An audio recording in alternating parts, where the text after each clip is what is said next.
¿Tienen algo que preguntar más? Por favor, ustedes me dicen. Ustedes me dicen.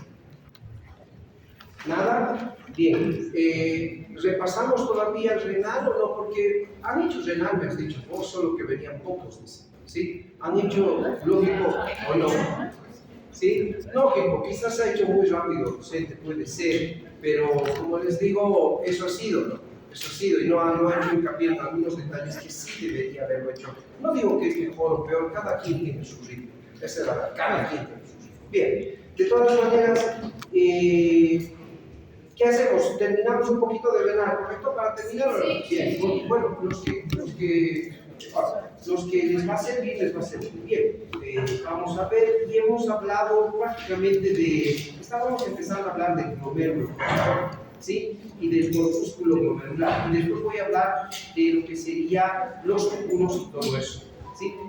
Lo primero que tienes que saber, estamos hablando y haciendo un repaso de fisiología renal, ¿sí? Y en este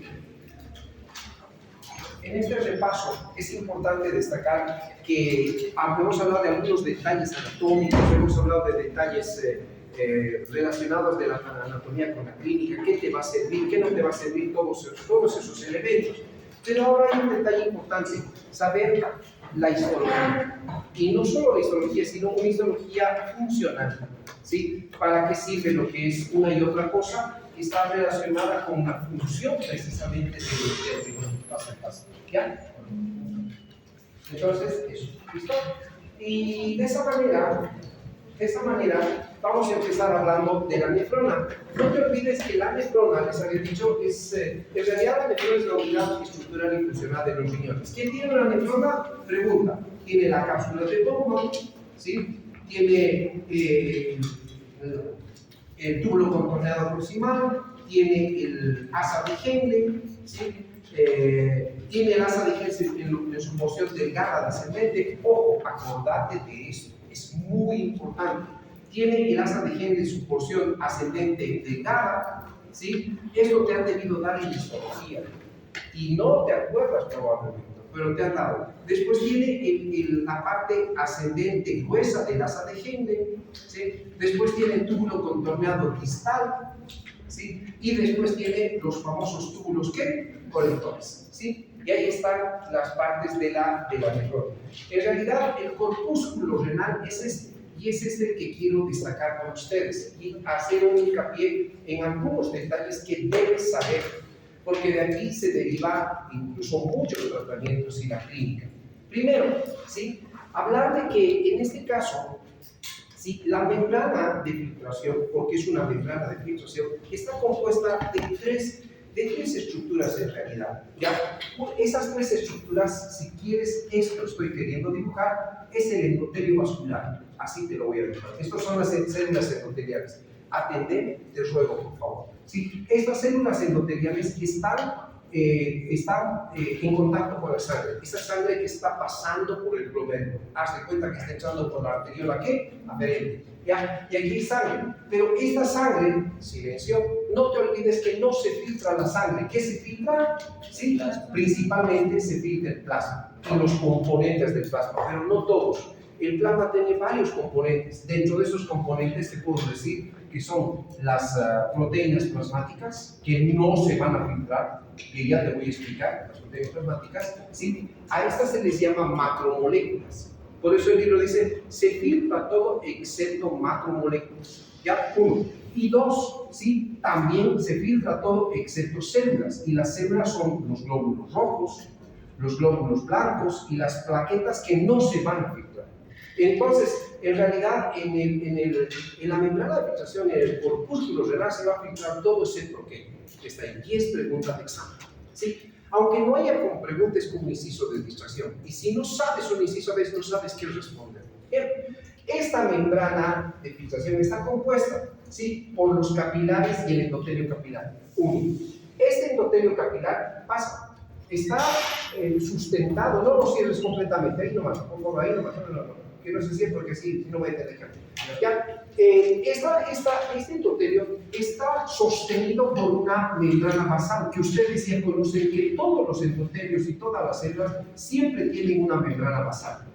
Siempre tienen una membrana basal. ¿Ya? Y después de la membrana basal van a estar unos elementos que en realidad están componiendo lo que sería parte de esta membrana de filtración, lo que son los porocitos. Más o menos, si yo quisiera dibujarte un porocito, ¿sí? Tendría que dibujarlo de esta manera, más o menos, pero no es tanto así, ¿sí? Porque ahorita te voy a explicar cómo tendrías que entender qué son estas prolongaciones, ¿sí? Estas prolongaciones que están aquí están abrazando al vaso sanguíneo. Entonces, haz de cuenta de que estos están, si este fuera la otra parte del vaso sanguíneo, el endotelio, mira, ahí está pasando la sangre, ¿correcto? Estos son los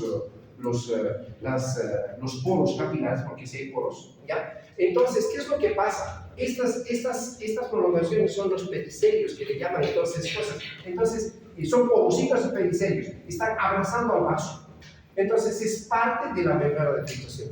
Y segundo, entre estas células hay unas proteínas más. Esas proteínas forman el diafragma de filtración. Mira, eso es supuestamente eso tendría que haberte dado en histología.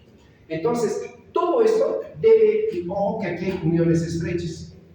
¿Ya? Y todo esto debe pasar lo que son las sustancias a filtrar. Haz de cuenta de que esta parte de aquí es esto. Entonces, las sustancias deben filtrarse desde el capilar hasta la cápsula de Bowman. ¿Entendido? Ahora, un detalle importante, ¿por qué te estoy dando esto con tanto, o sea, necesito que entiendas que necesitas estudiar, ¿ya? En realidad, lo primero que debes entender es que aquí hay unos orificios. ¿Qué se llamaban esos orificios? ¿Se acuerdan? ¿Qué son? Ya pues, los que estaban conmigo, ¿qué se llaman esos orificios? ¿Sí? Son unos, y esto también ha llevado en histología, ¿sí? Son las fenestraciones. No te olvides. ¿Sabes qué te voy a decir? De aquí hay una pregunta clásica que aparece en la residencia médica. Es tan fatal y maldita la pregunta que te preguntan justo de esta capa que está aquí dibujada.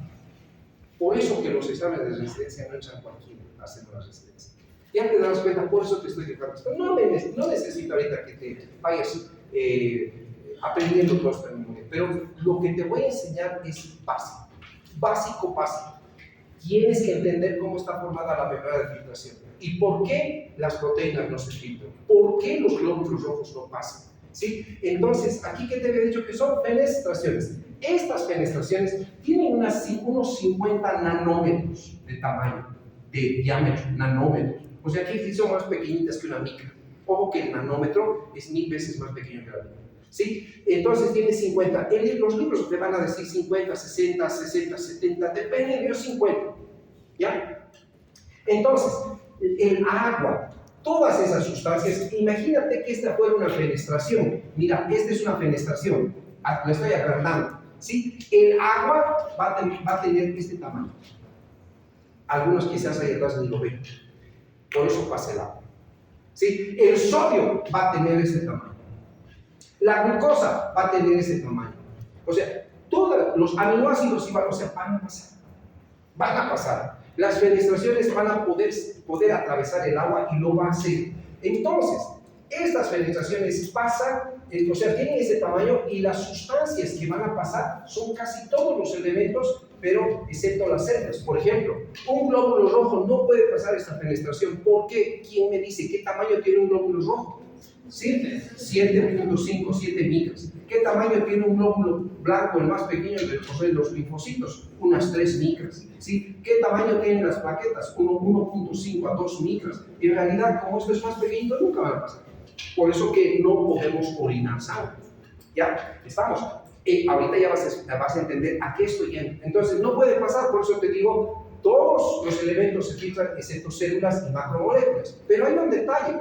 Aquí Las macromoléculas son la albúmina, después la albúmina, después ¿cuáles son las proteínas plasmáticas? Las globulinas, ¿sí? Y el fibrinógeno. Pregunta, ¿qué importancia tiene el fibrinógeno? ¿Quién me dice? Coagulación. ¿Qué importancia tienen las globulinas? Inmunidad. ¿Qué importancia tiene la albúmina? Presión coloidoscópica. ¿Ya? Entonces, pregunta para ustedes, bioquímica, ¿cuál de estas proteínas es la más grande? No, la albúmina es la más pequeña, la más grande es el fibrinógeno. Tiene 120 kilodaltons de peso y es por eso que es grande, por el peso y es grande. Está en tu libro de Guyton, no estoy hablando de otra cosa. Ojo, si te estuviera hablando de otra cosa, te diría nomás, esto está en tu Guyton. Esta tiene 90 y esta tiene entre unas 70 kilodaltons de peso. Tienes que saber, te van a preguntar. Entonces, ¿cuál es la más pequeña? ¿Sí? La albúmina. Y este es su peso. La más grande es esta por el peso. También esta es la más pequeña por el peso. Pero si hablamos de tamaño, esta tiene apenas 7 nanómetros de tamaño.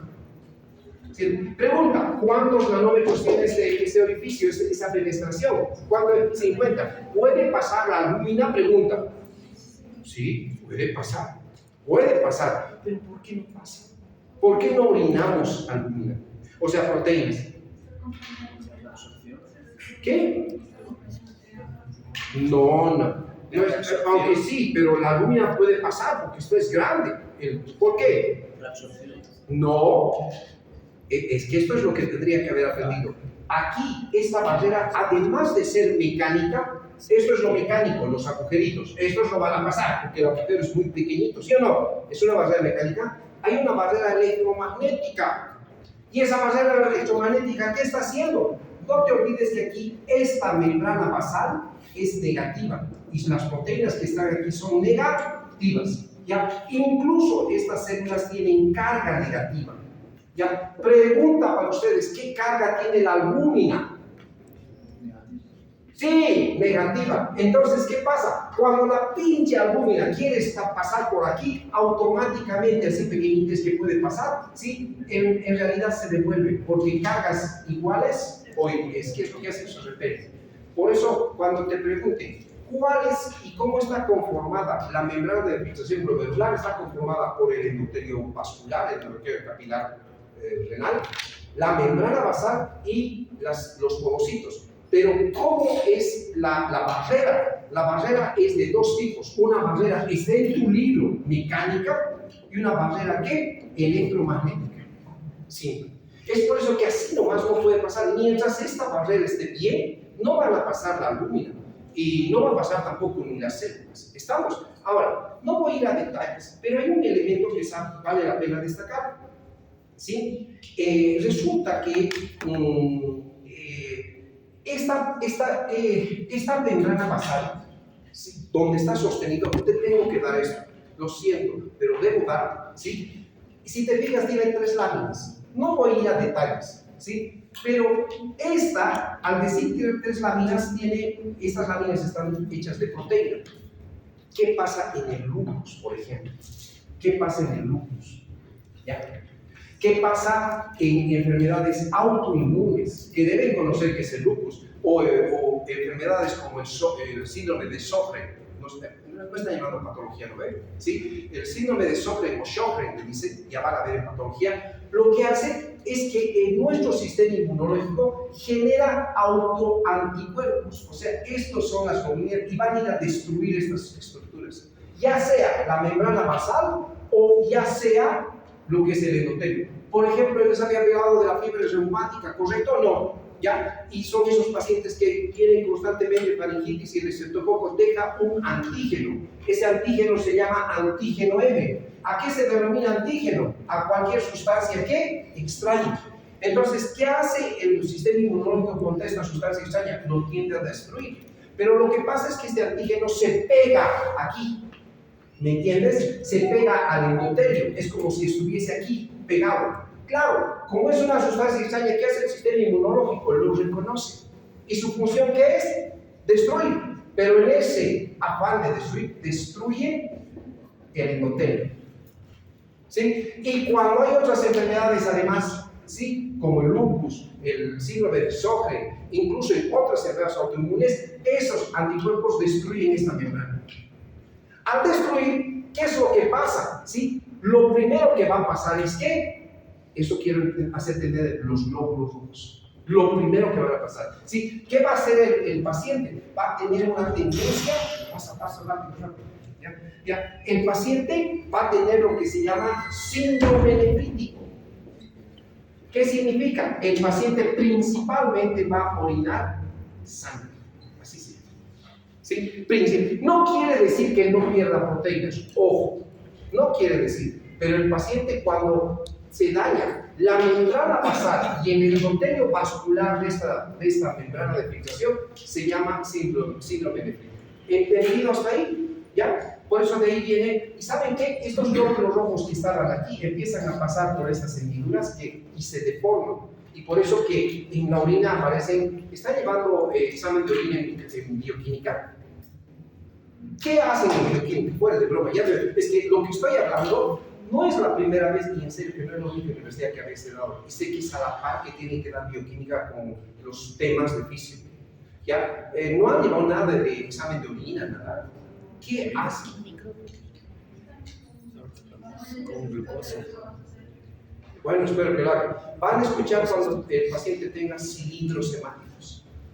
Cilindros hemáticos quiere decir que vos ves al microscopio y se ven como tubitos rojos, pero son de glóbulos rojos. El paciente que sí tiene síndrome nefrítico tiene daño del endotelio y de la membrana basal del endotelio por autoanticuerpos, así se llaman, ¿ya? Y ese daño va a hacer que los glóbulos rojos pasen, puedan aparecer aquí, en la cápsula de Bowman, y aquí se puedan estos formar unos cilindros que se llaman cilindros hemáticos. Y estos cilindros hemáticos aparecen en orina, ¿sí? Y son glóbulos rojos deformados, ¿sí? Tengo que darles, no es formal, les tengo que dar que si no entiendes que esto tiene una aplicación clínica importante, estás perdido. Segundo, otro elemento importante, ¿qué proteína hay aquí en el túbulo controlado proximal histológico?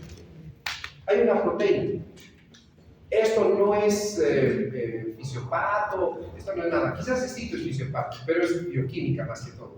Es la proteína de TAM. No les han dado el listo. Horsfall. No les han hablado de esta proteína. Esta proteína de TAM, Horsfall, está en el túbulo controlado proximal y está ahí. Entonces, cuando estos glóbulos rojos pasan aquí al túbulo controlado proximal, se juntan con esta proteína y forman esos cilindros. Es interesante. Y esta aparece en orina. Entonces, tú le haces un examen de orina a ese paciente y ves estos cilindros hemáticos. Pues entonces dices, es síndrome nefrítico. Algo ha pasado. Ha habido algún anticuerpo que ha dañado esto de él. Listo. Ahí está. ¿Sí? Entonces, el síndrome nefrítico, ¿por qué se caracteriza? Por hematuria. ¿Sí? El síndrome nefrítico, ¿por qué se caracteriza? Por hematuria. ¿Entendido? ¿Ya? Entonces, si quieres tomarlo, en el síndrome nefrítico hay anticuerpos antimembrana basal, anticuerpos antimembrana basal y anticuerpos contra el endotelio. Y cualquiera de los dos puede dañar. Ya te he explicado. Ya, es que necesitas saber esto. Segundo, otro elemento importante a destacar, ¿sí? No voy a ir a detalles más, ¿sí? Es que este es el podocito.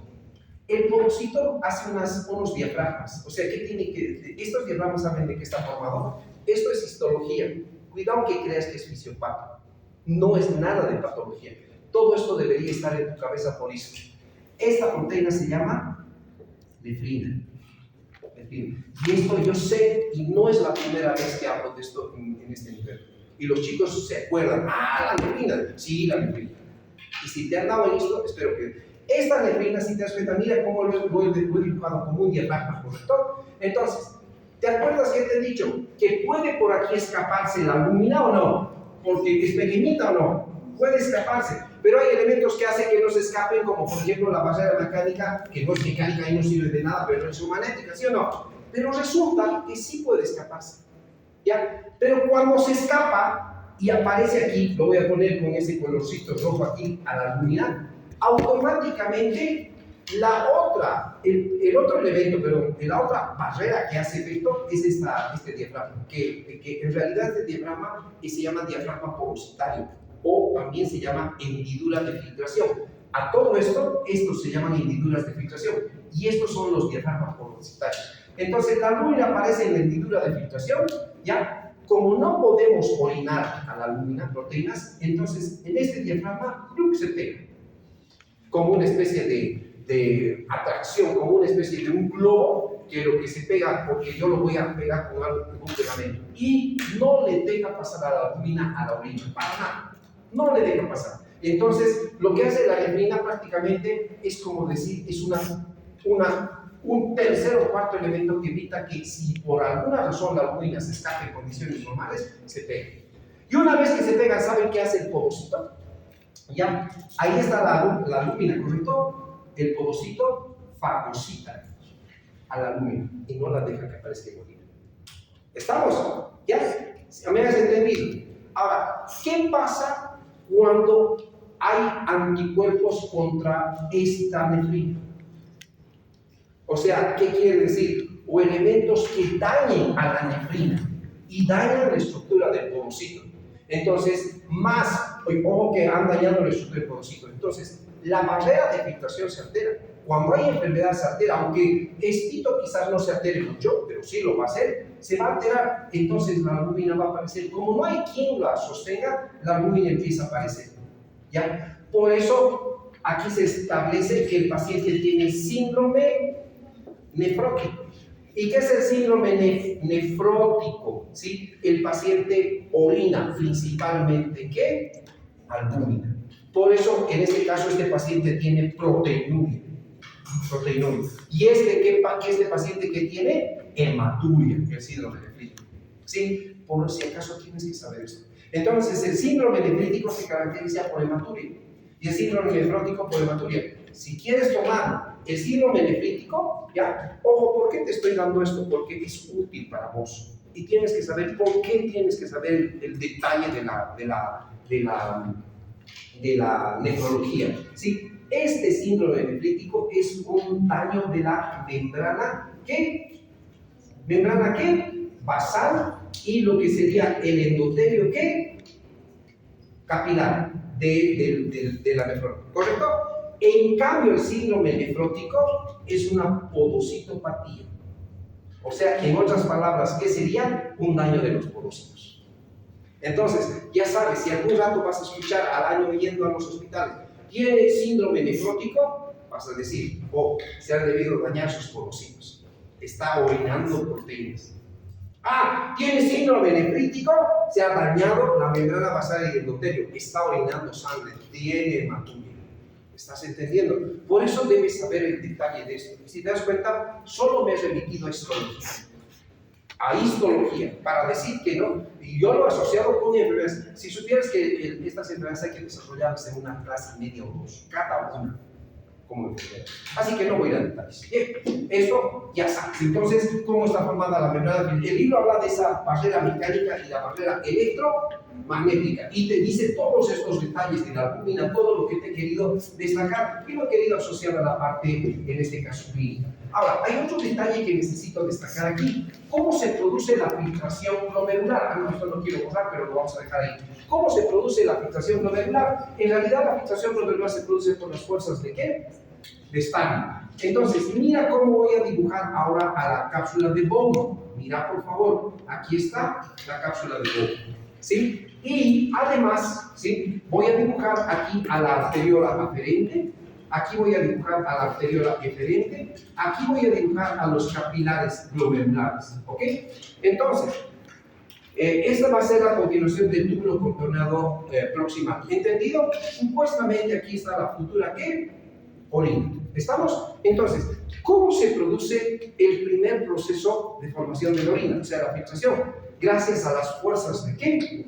Fuerzas de Stalin. Esto, por favor, toma en cuenta. Pregunta, ¿qué son las fuerzas de Stalin? Ya hemos llegado un poquito en pulmones. Esas son las fuerzas que favorecen o si no manejan la ultrafiltración de agua en los tejidos. O sea, en los tejidos siempre hay una pequeñita filtración de agua. Y esa pequeñita filtración de agua pues está regida por ley de fuerzas. Y esas son las fuerzas de Stalin. ¿Cuáles son las fuerzas de Stalin? ¿Me puedes decir? Muy bien, la presión coloidosmótica de la sangre o del capilar. 2, la presión hidrostática de la sangre o del capilar. 3, la presión hidrostática del intersticio. 4, la presión coloidosmótica del intersticio. Bien, ahora aquí, ojo, mira por favor. ¿Sí? De esas fuerzas a favor menos las fuerzas en contra, te va a salir ¿qué?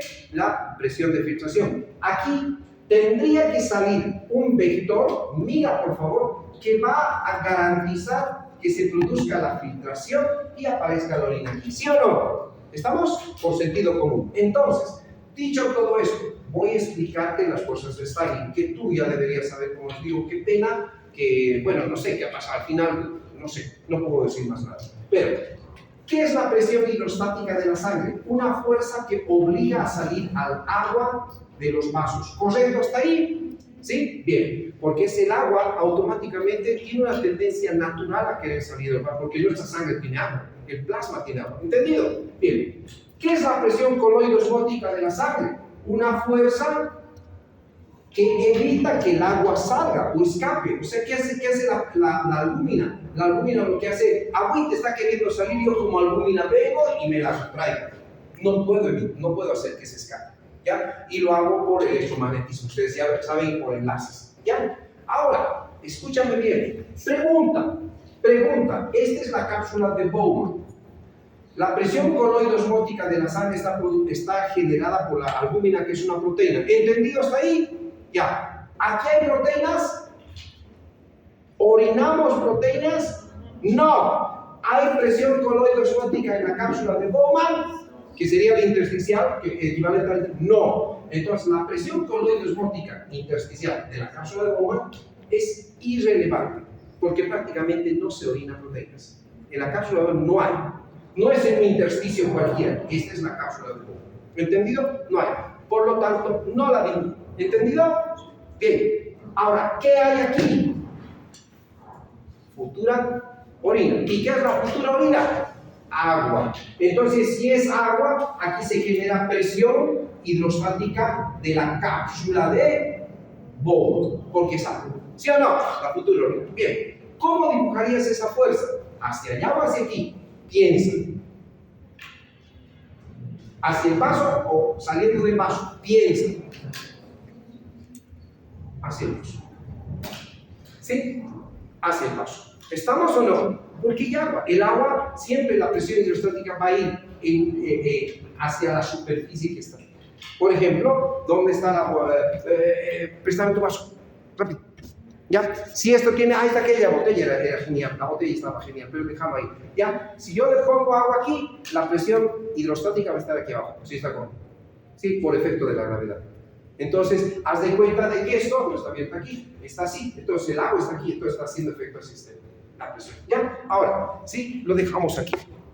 Ahora, mira, todos estos tienen un valor, y este valor es especialmente uno de ellos es de aplicación clínica. La presión hidrostática de la sangre en la arteriola aferente, que equivale a la presión del capilar, es de 60 milímetros de mercurio. Presión hidrostática de 60. ¿Entendido hasta ahí? Bien. 1. 2. La presión coloidosmótica de la sangre, ¿cuánto es, jóvenes? Ya saben ustedes. Es en cualquier parte del cuerpo. ¿Cuánto es? Sí, ¿cuánto? 28, pero en este caso es 28 a 32. ¿Por qué se toma 32? 1, es por didáctica, ¿sí? Y 2, porque como hay alto flujo de sangre aquí, hay más proteína, más albúmina, entonces se toma el valor más alto, 32, ¿ya? ¿Cuánto es la presión hidrostática de la cápsula de Bowman? La presión hidrostática de la cápsula de Bowman es 18 milímetros de mercurio. Pregunta, ¿cuánto es la presión de filtración? Fuerzas a favor menos las fuerzas en contra. Sáquenlo, por favor, y me dicen el resultado. Muy bien, 10 milímetros de mercurio. Entonces, la presión de filtración va a ser 10 milímetros de mercurio. ¿A favor de qué? ¿A favor de qué? Pregunta. ¿A favor de qué? De que el agua se filtre hacia la cápsula de Bond. Por lo tanto, hay una presión de filtración de 10 milímetros de mercurio. ¿Entendido? ¿Sí? Bien. Entonces, la presión de filtración va a ser igual a ¿cuánto? A 10 milímetros de mercurio. ¿De dónde sale 125? ¿Se han preguntado? Esto, lógico, tienen que entender con los capítulos 18 de Gaito, 17 y 18 Gaito. Pero no puedo yo retroceder. Pero para sacar esos 125 ml, a veces no es tan simple de medir, pero lo han medido. Saben que esta presión de filtración se va a multiplicar por otro número que se llama coeficiente de filtración. Ojo que está en tu libro. Y sabes que esto solito está en el compendio de Gaito. Sinceramente, yo casi todas las preguntas que yo hago solo hago de compendio. Si haría del tratado, estuvieran ofendidos. El tratado es el libro grueso, el que estudian ustedes. Yo hago de compendio, porque el compendio es para el que ya sabe, y por eso mi paso está en el compendio para dar clase, porque es el esqueleto sobre el cual explico, no me puedo perder. Entonces, esto está en el compendio. El coeficiente de filtración para los riñones es 12.5, es más que en los tejidos comunes. Entonces, si multiplico 10 por 12.5, ¿cuánto va a salir? ¿Cuánto va a salir? 125 ml por minuto. De ahí sale el coeficiente. Entonces, de ahí sale, la fracción de filtración glomerular. ¿Cuánto les han dicho que se filtra aquí? 125 ml por minuto. Mira, por uno y por un lado están sacando. ¿Sí? Esto está en tu libro y solo está en el compendio de Gaito. No está, claro, en el tratado esto con más lujo de detalle. ¿No? Esto está aquí del compendio, se supone que está todo lo más importante y lo que tú debes saber. ¿Entiendes? ¿Sí? Bien. Ahora, ¿sí? Ya sabes por qué se filtra la orina y por qué empieza el proceso de filtración. ¿Correcto hasta ahí? Bien. Ahora vamos a ir a los tubos. Vamos a ir a los tubos. ¿Ya? Y te voy a explicar unas cosas interesantes de los tubos.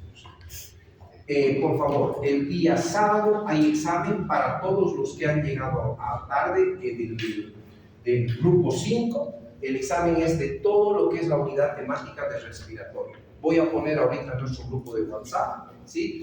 Y para que estudien. No me digan que nos han avisado pronto, no hay aquí muy pronto, nada. Tú debes estudiar todo el tiempo en medicina. Y otro elemento que les he dicho, ya les había avisado que les voy a tomar examen de la unidad temática respiratorio una vez terminado. Así que no era nada sobre aviso, vaya llegando.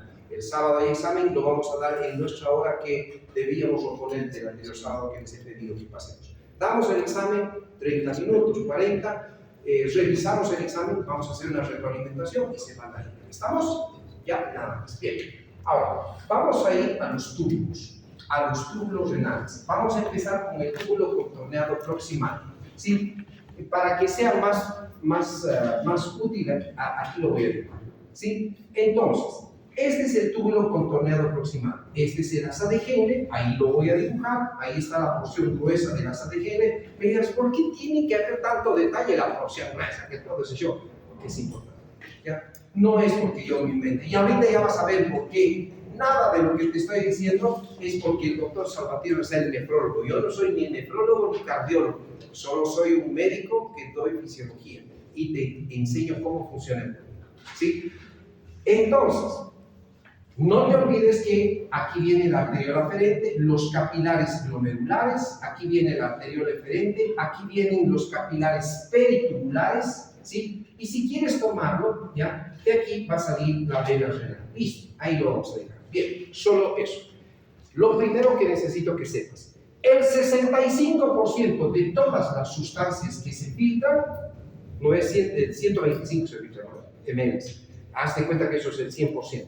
¿Sí? Antes de que me olvide, es una pregunta súper importante. ¿Sí?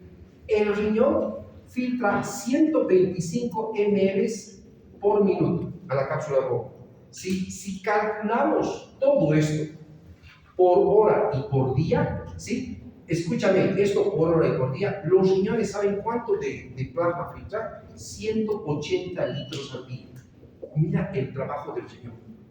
En vos, el riñón está filtrando y está haciendo un trabajo de filtrar 180 litros por día. Pregunta, ¿cuánto orinas por día? Tu respuesta sería, nunca me he medido, ¿sí? Pero, a grosso modo, ¿cuánto orinas? ¿Me he dicho? Ya, 1 o 2 litros, 1,5 litros, y me ha dicho ella, no necesito yo estar midiendo mi orina, ni vos, ni nadie. Entonces, es solo por lógica, orinamos 1 a 2 litros, 1,5 litros. Correcto, el libro tiene 1,400, está en los anteriores capítulos. ¿Ya? Entonces, de estos 180 litros por día, hay una pregunta interesante en residencia médica que he descubierto aquí. Hay una pregunta, ¿sí? Y también es de físico, porque está de beneficio de otra manera, que es la misma. De estos 180 litros, solo se eliminan 1 a 2 litros. Entonces, ¿cuánto se reabsorbe? 178 litros. Ahí está lo que te he explicado de la anterior clase. Bueno, ahí está, 178 litros. Mira qué trabajo hace el riñón. Esto está en tu compendio al final de uno de los capítulos. Por si acaso, esté en el compendio nada más y se pregunta. Hay una forma peculiar de preguntar esto, muy genial de esto, pero no es nada del otro mundo, solo es cuestión de darte cuenta cómo está planteada. ¿Ya? De todo lo que se filtra en los riñones, 65% se absorbe del túbulo contorneado proximal. Túbulo contorneado proximal, 65%. ¿Ya? 25% se reabsorbe en el asa de Henle.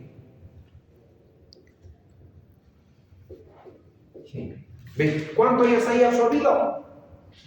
90. ¿Ya? El 10% restante, 5, se va a reabsorber en el túbulo contorneado distal y los túbulos colectores. Pero aquí va a depender de hormonas, va a depender de un mecanismo de retroalimentación en lo que es el control, ¿sí? Y muchas cosas. Pregunta para ustedes, ¿a cuánto equivaldrá el 10% de esos 180 litros?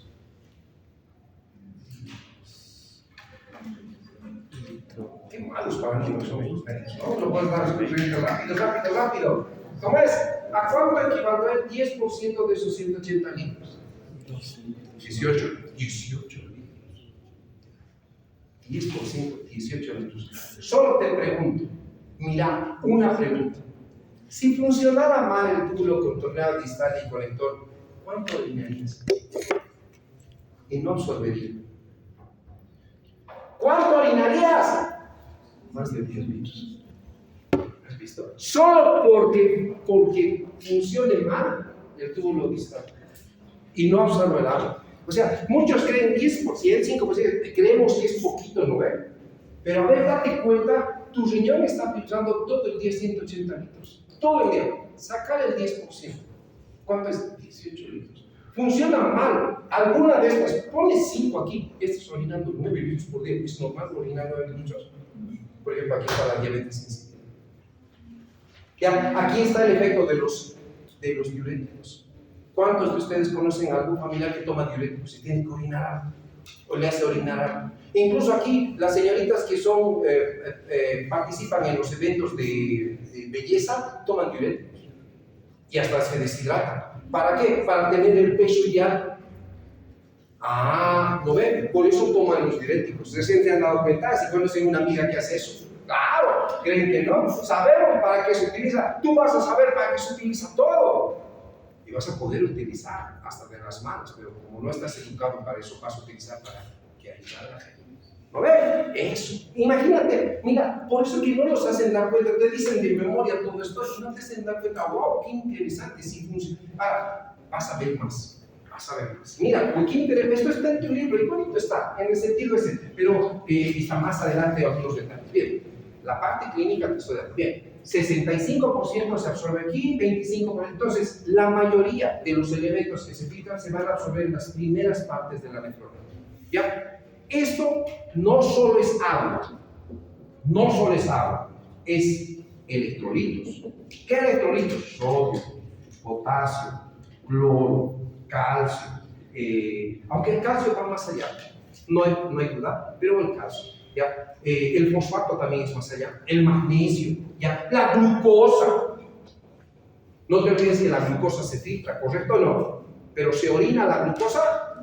No puedo orinar glucosa. Les voy a decir una cosa. Bueno, es que tampoco tengo necesidad de explicar a mi esposa o a mis hijos, pero yo no soy médico.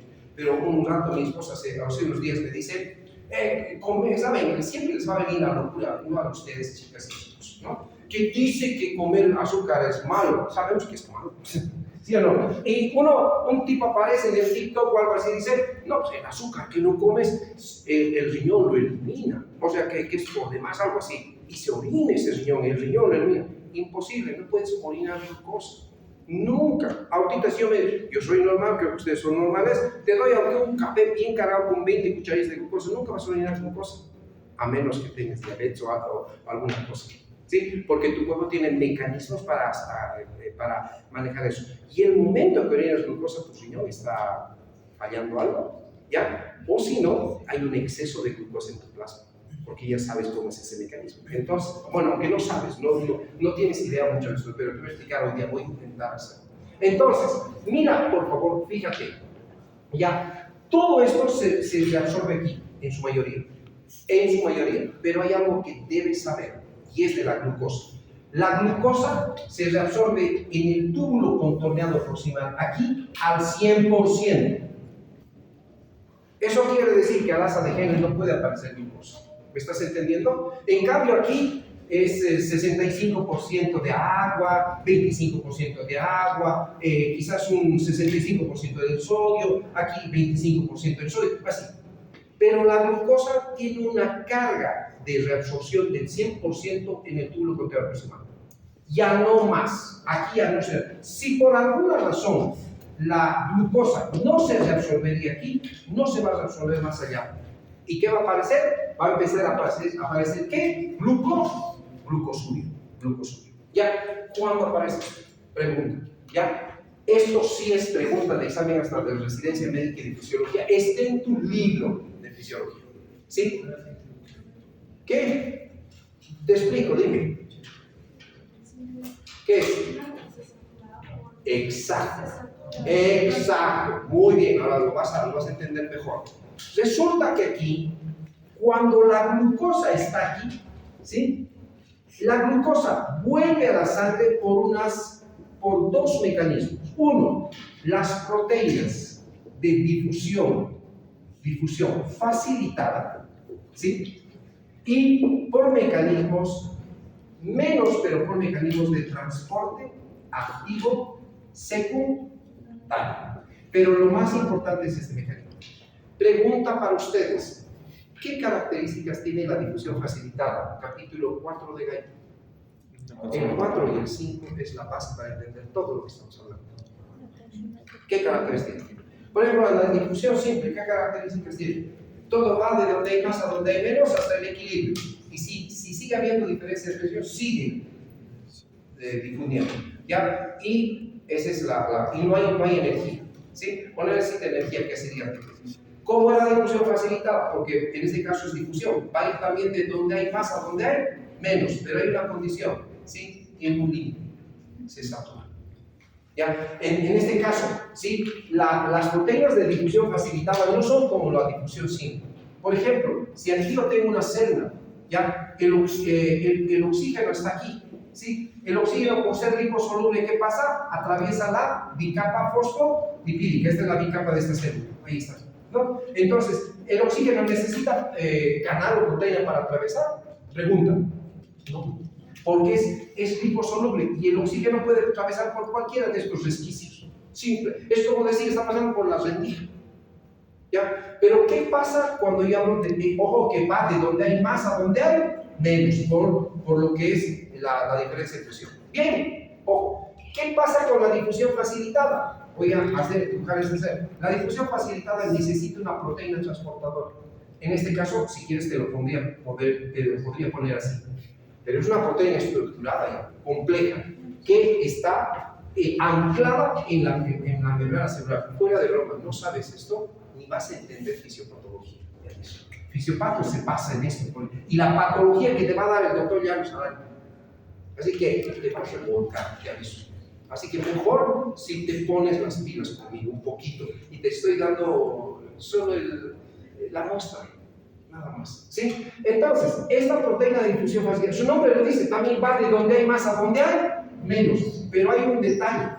Esta proteína, ¿sí?, tiene la capacidad de saturarse. ¿Qué significa? Tiene un límite de difusión. Eso quiere decir que cuando ya sea saturado, esta proteína se cierra, entre comillas, y aunque haya más glucosa aquí, nunca va a entrar a la célula. ¿Me estás entendiendo? Ya. Ahora, esta proteína igualita está aquí. ¿Sí? Entonces, en condiciones normales, pregunta, bioquímica, ¿cuántos son los niveles de glucosa? 70 a 110 de Salvador. No estoy de acuerdo. ¿Ya? ¿Saben por qué? Porque el American Diabetes Association, o sea, la Asociación Americana de Diabetes, en su guideline que ha sacado el 2023, ojo, porque yo debo dar de guidelines últimos, ¿sí?, los niveles son de 70 hasta 90 miligramos por ciento, por decir. Quizás 95, pero ya 110 es mucho, 120 es mucho, 100 es mucho. Hasta el año 2020 era 100 en el guideline. La Asociación Americana de Diabetes y también la latinoamericana, la ADA, que dice hasta 90, 95. ¿Ya? Pero no importa, no estoy yendo en contra de tu docente de bioquímica, es un criterio. Pero esto debería manejar porque se maneja en todos los hospitales del mundo. No vas a manejar otra cosa. Cuidado que, ojo, no vas a manejar arte, no vas a manejar, es lo que dicen las asociaciones americanas. Cuando yo te diga insuficiencia cardíaca o arritmia, vas a manejar lo que dice la American Heart Association. Y la American Heart cada año se actualiza, no es cada 10 años. Y tú vas a estar a la par de la American Heart, así te aviso. ¿Sí? Y todos tienen sus asociaciones, así que mejor ubicar. ¿Ya? Entonces, digamos que es esto. Le ponemos 100, lo que 100 como tú me has dicho, 100%. ¿Ya? Eso es lo que está circulando en mi sangre. Entonces, ¿saben qué? Estas proteínas tienen capacidad máxima de absorber 180 gramos de glucosa por día. Vuelvo a repetir, está en tu libro. No estoy inventando, ni cuidado que este doctor nos está dando clínica, nada. Las proteínas estas tienen la capacidad de absorber máximo en el día 180 gramos de glucosa. Máximo. ¿Estamos? Eso quiere decir que si por alguna razón se filtra aquí estos 180 gramos, automáticamente el 100%, que es lo que va a hacer, se va a ¿qué? Se va a absorber y no va a aparecer nada en orina. ¿Correcto? ¿Hasta ahí? Bien. ¿Qué pasa con un diabético? Esto es en una persona normal, que sus valores de glucosa están normales. ¿Ya? ¿Qué pasa en un diabético? En el diabético los niveles de glucosa en su sangre están altísimos. Entonces, ¿cuál es el nivel de glucosa en el diabético donde aparece glucosuria? Por ejemplo, yo voy a tener un paciente que tiene y aparece en mi consulta. Y sabes que en la primera consulta le pido hemograma, ¿ya? Y no le pido hemograma. Y encima le pido una glicemia, ¿ya? Y le pido un examen de orina. Ojo, mira ojo que esto está en el libro de preguntas de Guyton. ¿Quién tiene el libro de preguntas? Les he dicho, ¿no? Están estas cositas, ¿ya? Entonces, le pido un hemograma, ya, no importa. Le pido una glicemia y le pido un examen de orina, ¿ya? Pero en el examen de orina todo es normal. Pero su glicemia me sale 140 miligramos por ciento. El hemograma le pondremos, entre comillas, normal, ¿ya? Pregunta, ¿por qué no hay glucosuria? ¿Están altos sus niveles de glicemia? ¿Están altos? Sí, están altos. Está lo que tu docente de hecho bioquímica 110 necesito falta alto, pues. Entonces, ¿debería haber glucosuria? ¿Por qué no hay? La respuesta es la siguiente. Resulta que va a aparecer glucosuria siempre y cuando los niveles de glucosa en el plasma excedan entre los 170 a 180 miligramos por ciento. Por eso que ese paciente no hace glucosuria, pero que está con hiperglicemia, sí. Está. Por eso que cuando tú pidas un examen de orina, un hemograma, digamos, no has pedido glicemia, te has olvidado, porque ¿saben qué pasan los médicos cuadradores? Yo espero que ustedes no sean así, ¿ya? En el paciente y la paciente de mujer especialmente. ¿Por qué digo mujer? Porque es la primera que manifiesta como tal este síntoma. El doctor, estoy orinando cada rato y me duele cuando estoy con cistitis. Ya, señora, antibiótico. Esto es rapidito, no es cistitis. Claro, en jóvenes no pasa mucho, esto es muy diferente, pero en mujeres mayores de 45. ¿Ya? Y resulta que la señora incluso va al ginecólogo. Y la ginecóloga le va a decir, uy, tiene un pequeñito flujo. Y la señora tiene 50 años, así ya te digo, ¿no? Y le vamos a dar unos ovulitos. Le saca su pap, todo es medio normal, quizás un poquito, y le dan sus óvulos. ¿Ya? Y sigue con la cistitis, sigue con la vaginitis o la vaginosis, ese flujito, esa molestia para orinar, todas esas cosas. Pero resulta que esa ginecobstetra no se ha dado la molestia de pedirle por si acaso una glicemia. Una de las causas de infección urinaria en la mujer, cistitis, ¿ya? Y vaginitis es la hiperglicemia, porque la hiperglicemia disminuye las defensas de la mujer en sus genitales. Y es el primer síntoma por el cual se puede hacer diagnóstico de diabetes. Les voy a comentar una situación. Entonces, tienes que saber todo esto. Una vez me llaman para ver una señora que tengo mis pacientes en domicilio. Todo es a domicilio de ahora. Desde el COVID todo es a domicilio. Voy a domicilio. Y tengo mis pacientes que confían. Me dicen, mi mamá está mal, doctora, puede venir a ver qué edad tiene su mamá. Esta vez la señora tenía como 60 años, clavaditos.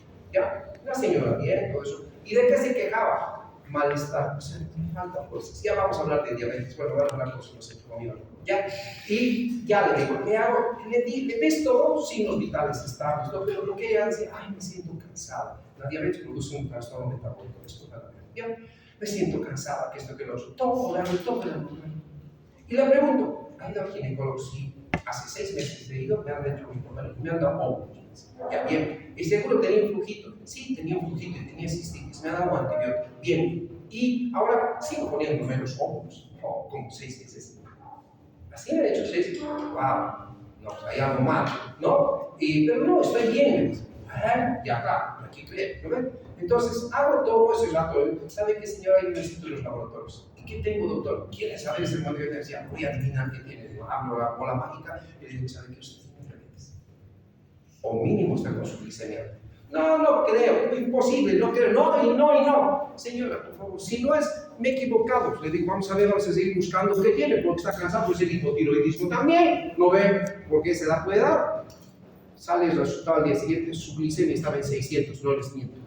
Y estaba caminando por la calle, no tenía ni siquiera cirrosis ni nada, o sea, ni COVID, pero estaba por 600 de glucosa. ¿Ya? Ahí estaba la causa de su cistitis, de todo, y la ginecobstetra no se ha dado la molestia. Mujeres de más de 40 con cistitis frecuente, entonces, pídanles glicemia, quizás está con diabetes. Claro, ustedes con cistitis, otra cosa es otra cosa. Entre comillas, no debería. Una mujer va a tener problemas de infección urinaria todo después de que entre a la menopausia o después de los 40. Mientras tanto, una mujer joven es poco frecuente, si es saludable.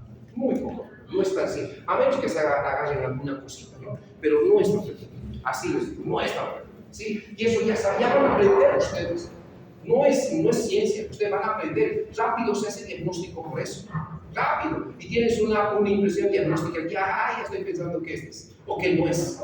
Entonces, imagínate. Entonces, ¿cuál es el límite que pueden tu cuerpo, tus riñones absorber de glucosa por día? Pregunta de examen del Gaito. 180 gramos por día.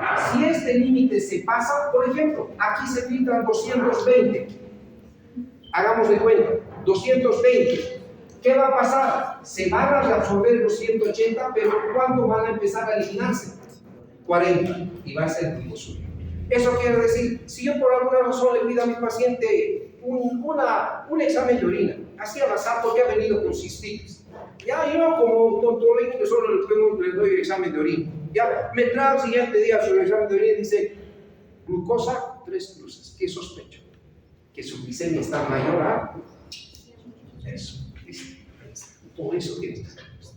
Está en tu libro. Solo que no hace el enfoque clínico. No hace el enfoque.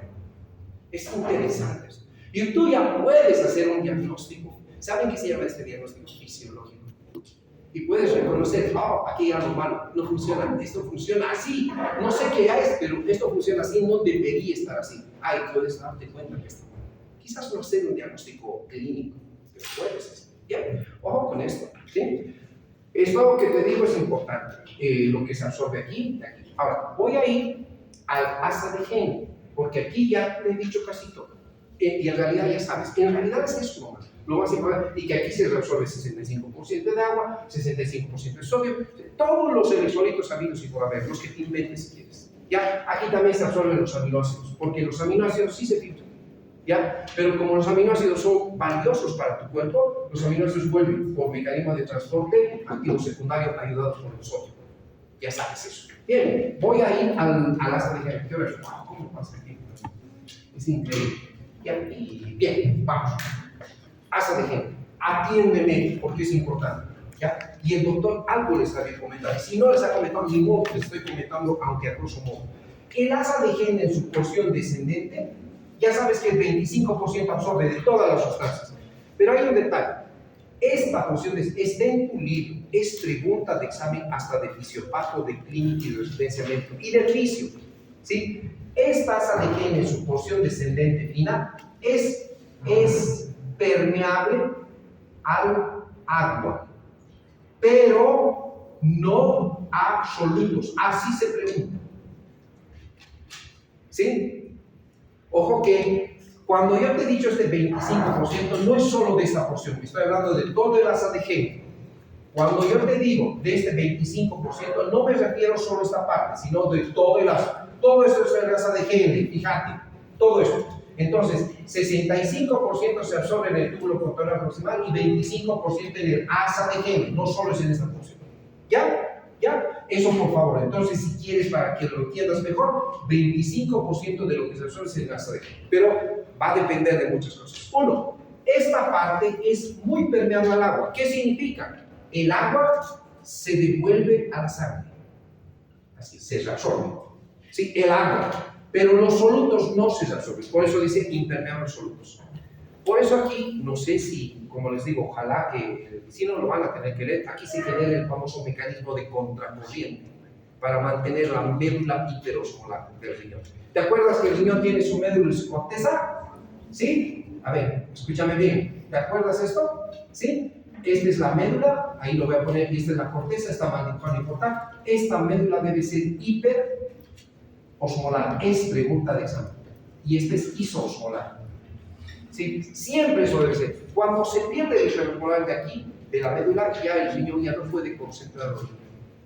Entonces, eso es un detalle. Pero no puedo explicar hoy eso.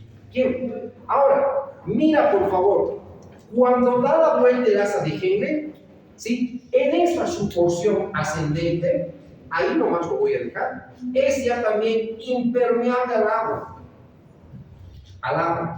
pero es permeable ¿a quién? A los solutos. Entonces, ¿qué pasa? Aquí el agua se reabsorbe a la sangre, pero en este punto, cuando da la vuelta, los solutos ya también empiezan a absorberse, el sodio, el cloro, el potasio, sodio, cloro, potasio. ¿Ya? Y no el agua, se queda en el tubo. ¿Estamos hasta ahí? ¿Ya? Ahora, ¿qué pasa en esta parte, o sea, en la parte gruesa de la sangre? Hay un transportador que te vas a recordar para toda tu vida. Está en tu libro y te van a preguntar, aunque sé que cuando seas médico va a ser para vos, eso era pichar. ¿Sí? Es un transportador sodio, 2 cloro, potasio. O sea, 1 sodio, 2 cloro. ¿Qué significa este transportador? Transporta 2 moléculas de cloro, una de sodio y una de potasio. ¿Dónde lo transporta? Lo transporta por lógico ¿hacia dónde? Hacia la sangre. ¿Me estás entendiendo? ¿Ya? ¿Estamos hasta ahí? Entonces, ¿qué agarra al sodio de aquí, que es de la futura orina, al cloro de la futura orina y al potasio y lo devuelve a la sangre? Por eso es un transportador. ¿Ya? Se llama transportador sodio, 2 cloro, 1 potasio. Ojo que es así. Y así se pregunta. Está en tu libro. ¿Ya? ¿Cuál es la importancia clínica? ¿Sí? La importancia clínica radica en lo siguiente. Justo en este transportador, ¿sí?, actúa la famosa furosemida, ¿sí? O sea, cualquier derivado de estos diuréticos de asa. Diuréticos de asa. Cualquiera de estos. Ya, en el libro hay uno más que te dice la furosemida, ¿cómo se llama? Minorida. Furosemida, y uno más que te dice el libro. Te vas a colar, pues se pregunta ese. Pero el que llama la atención va en la furo. Por eso que la furo se llama diurético ¿de qué? De asa. Porque bloquea este transportador. Mira, por favor, te ruego, necesitas vos razonar esto. No es de que yo te lo debo, no es de memoria. Si yo bloqueo esto y el sodio y el cloro se quedan ahí, ¿qué va a pasar? Pregunta. ¿Dónde está el sodio? ¿Dónde va el sodio? ¿Quién le sigue? El agua. Entonces, el agua en realidad, en estas porciones de aquí, ya no se va a poder resolver mucho porque va a haber mucho sodio por osmolaridad. Y si no, si quieres tomarlo, como el sodio está aquí, el agua que hay en el intestino le va a seguir al sodio. Entonces, ¿qué va a pasar? La cantidad de orina, ¿qué va a pasar con la cantidad de orina? Va a aumentar. ¿Listo? Por eso se llama diurético. Los diuréticos bloquean transportadores. No te aburres, yo sé que está aburrido. Y hacen poliuria. Hacen poliuria. En serio, que tan interesantes son esas mecánicas. Todavía me excita dar. Y ustedes deberían excitarse esto del estado. Fuera de broma. No, les llamo del estado flow. ¿Sí o no? ¿Sí? Que disfrutes lo que estás haciendo. Y disfrutar es ese punto donde no te queda aburrido lo que haces. No te aburre, no te cansa, no te nada. ¿Sí? Pero creo que, como os digo, falta mucho para que ustedes se echen el estado flow. Todo esto les estoy dando prácticamente lo que se pregunta en el examen. Sí. ¿En serio? ¿Quieres que te diga una cosa? Antes en el otro lado, no voy a hablar de nombres, dábamos los cursos de verano y de invierno. Y te obligan a dar el curso de verano e invierno, todo lo que llevas en el semestre, en menos de un mes. Y les dan clases todo el día de fisiología, mañana y tarde. Claro, allá no se da, porque ya no es didáctico, ¿ya? Y nos ponían a los docentes que sabíamos dar estas cosas y sabemos cómo manejar. En serio que todo lo que se da en un semestre daba yo en 20 días. ¿Sí? Pero las 8 horas del día, todos los días de esos 20 días. Y sé que lo daba, y lógico, el que no estudiaba, simplemente. Y se logra. Y esto todo es pregunta de examen. Todo lo pregunta. Me estoy dirigiendo solo a preguntas de examen. Nada más. Y yo les digo, muchos de los chicos quienes me conocen y cuando les dicen, después del doctor Suárez y mis docentes, toman bien los apuntes. Yo he probado solo estudiando los apuntes del doctor Sabatierres. Hay muchos chicos que solo aprueban y además que les dan otros el examen. No hago yo el examen, hacemos 5 docentes y aprueban solo los apuntes. Bien, porque doy solo preguntas de examen. No es solo eso, hoy día sí les estudian. Preguntas hasta ahí. Bien, seguimos. Una vez que sales del asa de Henle, llegas al túbulo contorneal distal. En el túbulo contorneal distal hay otro transportador, se llama sodio-cloro. Hay una cosa aquí que te voy a decir clínicamente. No está en tu libro, pero deberías saber. ¿Qué se pierde con la furosemida? ¿Qué bloquea? ¿Qué bloquea? La reabsorción de sodio y de potasio. Lo peor que la furosemida, no me interesa que pierda sodio o cloro, porque es lo que tenemos mucho. Pero ¿saben qué? Lo peor que la furosemida te hace perder mucho potasio y produce hipopotasemia. Y la hipopotasemia es grave. Así que a veces hay que tener mucho cuidado en dar furosemida al paciente. Ya van a ver ustedes. Ya van a ver, en edema se da la furosemida, en paciente que tiene así se da la furosemida. Yo quiero que orine rápido, el paciente le doy furosemida y le pones furosemida endovenoso y a los 5 minutos está orinando ríos. Así de simples. ¿Ya? Entonces ya te das cuenta. Bien, hipopotasemia, por eso se pierde mucho potasio. Entonces, para evitar esto, hay unos diuréticos que se llaman diuréticos diacídicos. Está en tu libro. Les he preguntado diacídicos. Esos triacílicos bloquean este transportador que está en el túbulo contorneado distal. Entonces, ¿qué se pierde con este? Sodio y cloro, nada más, y el potasio se queda en el. Por eso, algunos de ellos se llaman ahorradores de potasio. Ya algunos, no todos, porque los verdaderos ahorradores son la espironolactona y el andactone, que después les voy a decir. ¿Ya? Sigo por el camino este, ¿sí? Y me voy a ir al túbulo contorneado distal en la parte final. ¿Ya? No te olvides cómo era esto. Pregunta, ¿cómo era esto? ¿Qué es esto que dividió? Esto queda y esto queda médula. Entonces el túbulo contorneado distal tiene una partecita, perdón, la final está en la corteza y el túbulo colector, que es esto, también hay una partecita cortical, ¿no? ¿Sí? Porque después el colector está en la médula. ¿Estamos? Entonces, esta es la parte final del túbulo contorneado distal y la parte inicial del túbulo, ¿qué? Colector. Túbulo contorneado distal y túbulo. ¿Estamos hasta ahí? Bien. Aquí, sí, aunque no creo que no les haya hecho el doctor, pero me sabe decir, aquí hay unas células que se llaman las células principales. Esos. Acordate, en serio, que todo esto es debido a muerte para tu vida realmente. Fuera de broma, ¿tú crees que esto no va a sobrepasar? Esto es nefrología lo que estoy dando. Estoy dando 4 años de medicina, un poquito. Solo la muestrita te estoy dando. O sea, como decir la carátula. Nada más. Tú vas a estudiar toda la nefrología y te vas a ahogar. Así decir. Sí, esa es la palabra literal, te vas a ahogar cuando yo estudio. Peor si ya ves Paredes. Pero seguro va a ser el doctor Paredes su suerte. Así que los va a revolcar peor, ¿no es? Y no les va a dar esto, les va a dar en inglés peor, ¿no es? Sí, dice, ¿no? Ya saben, va a ser peor, así que no, olvídate, prepárate para lo peor, porque estás pasando lo mejor de tu carrera ahorita. En serio, lo más lindo de tu carrera, primer y segundo año de medicina. Fuera de broma, aunque te ¿ya? Bien, sí, fuera de broma. En serio, pregunten, o si tienen amigos en otras ciudades que estudian de verdad, pregúntenles cómo es tercer, cuarto y quinto. Son los verdaderos que van a ser buenos médicos. Los de pacotilla siempre son de pacotilla. Siempre existen. Células principales. ¿Y qué más? Hay células intercaladas, de tipo 1 y de tipo 2. ¿Qué hacen estas células principales intercaladas? ¿Sí? Estas células principales, ¿qué hacen? Reabsorben ¿qué? Sodio y excretan ¿qué? Potasio. ¿Sí? Sobre estas células principales, ¿quién actúa? La aldosterona.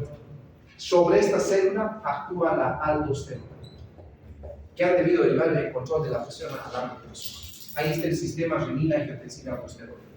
¿Sí? Entonces, ¿qué hace la aldosterona? Activa estas células y promueve mayor absorción de sodio y excreción de potasio. ¿Estamos? Ya. Ahora, pero resulta que hay un diurético que actúa sobre estas células y se llama, está en tu libro. Ojo, está en tu libro. Y el diurético que bloquea estas células se llama, lo voy a borrar esto porque estoy garabateando demasiado garabato ya, ¿sí? Estas células están bloqueadas por un diurético que se llama la espironolactona. Lactona. Este es el diurético. ¿Ya? Este diurético es un ahorrador de potasio. ¿Sí? Es un ahorrador, ¿sí? Ahorrador de potasio. ¿Por qué? ¿Sí? Lo que hace es, no te olvides que la célula principal que te había dicho es reabsorbe sodio y excreta potasio. Al bloquearla, ¿qué va a pasar? No va a reabsorber el sodio, se va a ir. Y al sodio, ¿quién le sigue? El agua, entonces va a orinar. Y el potasio se va a quedar en el suelo, por eso se llama ahorrador de potasio. Van a llevar farmacología esto. Prepárense para farmacología, que ahí sí tienes que estudiar.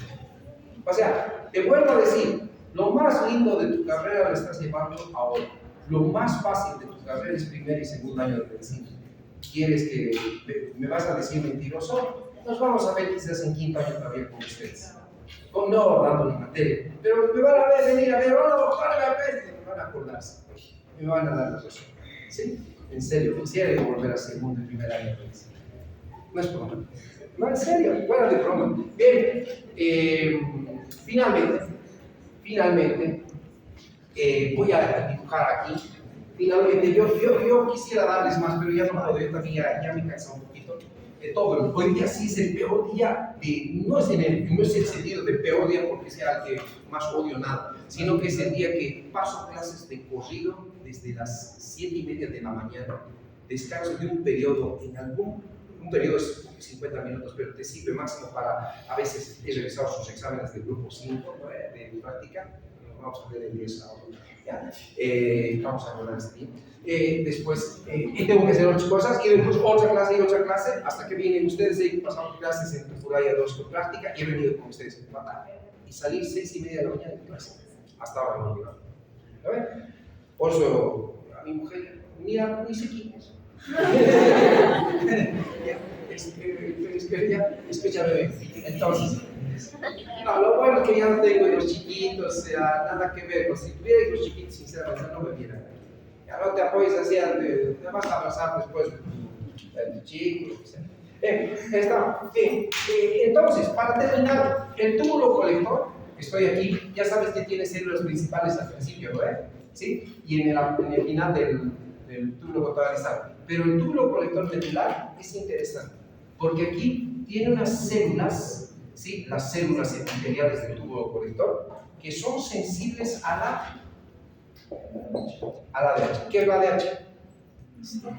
La hormona antidiurética, también llamada ¿qué? Vasopresina. Entonces, cuando hay ADH, ya esa ADH, haz de cuenta que aquí está la sangre, y ahí está el capilar, y aquí está esta célula, ¿sí? Entonces, la ADH ha debido llevar ustedes también en los otros capítulos. Se produce cuando el paciente está deshidratado, baja la presión, pierde sangre. Entonces, esa ADH va y se va a pegar a unos receptores que tiene esta célula, son los receptores V1. Entonces hay V2, ¿ya? Pero estos son los receptores V1, o sea, se llama V1. Hay también B2. ¿Dónde están los B2? Se han llevado en el capítulo 18 de Gallo. Control de la presión a largo plazo. Están en el músculo lisovascular. La ADH es un potente vasoconstrictor. Espero que sepan eso. Les vuelvo a decir, no se imaginan lo que tienen que saber. Y solo es fisio. ¿Te imaginas fisio? ¿Ya? Entonces, esta hormona se pega a la célula y la célula automáticamente abre sus aquaporinas y hace que el agua que esté en la parte final ya antes de ser orina se reabsorba nuevamente a la sangre.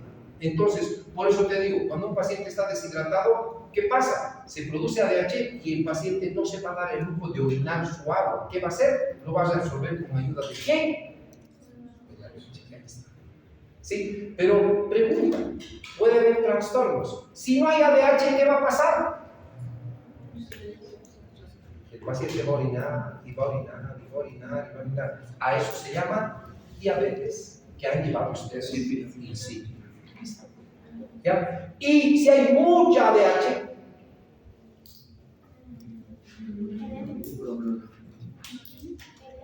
no. Ya puede producirse edema, pero hay se llama síndrome Stentulino. Ojo, no estoy saliendo del frío. Te digo, te he dado preguntas de examen. No me crees que es tu problema. Síndrome de secreción inapropiada de ADH. Claro, se produce por un tumor. ¿Ya? Y lógico, el paciente, ¿qué es lo que hace? Orina poquito. En cambio, este otro, ¿qué hace? Orina mucho. Pero hay un detalle, este es diabetes insípida, no tiene glucosumio. No tiene glucosumio. ¿Sí? Sin glucosumio está diabetes. No hay glucosumio, no tiene glucosa. Hay otra cosa que me he olvidado.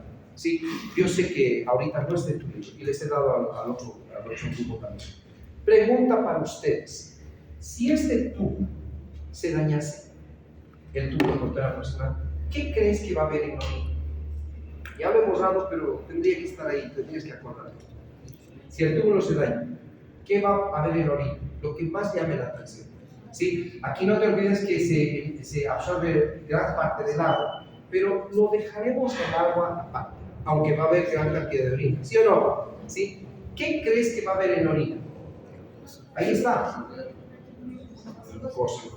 ¿Y qué más? Aquí se absorbe la gran mayoría de un elemento que me interesa mucho, sodio y potasio. Entonces, el paciente va a hacer glucosuria, hipernatriuria, o sea, ¿qué se llama? Eliminación excesiva de sodio. ¿Ya? Y, ¿sí? Incluso va a ser calciuria, el calcio se va a perder. ¿Ya? Ojo, este daño del túbulo contorneado proximal, o por cualquier enfermedad, hasta en el paciente con VIH se puede dañar o lo que sea, ¿sí? Se llama, te voy a dar el nombre, síndrome ¿de qué? Fanconi. Exacto, ya te sabe. Esto es pregunta de Residencia Médica sin capital. Infalible, algún rato te van a preguntar. ¿Qué es el síndrome de Fanconi entonces? Un trastorno de la función del túbulo contorneado proximal, lesión. Y en este paciente hay glucosuria, pero no tiene hiperglicemia, no es diabético. ¿No? Muchos, ¿no? Y es fisiología. Si yo les pusiera aquí fisio y fisiopato en esta pizarra de todo esto, ¿sí? Les cuento que la fisiología solo sería eso. Y todo el resto de la pizarra hasta allá es fisiopatología. Esto tendría que saberlo. Y eso les estoy dando, les estamos dando. Voy intentando que voy a llamar lista y se van a volver.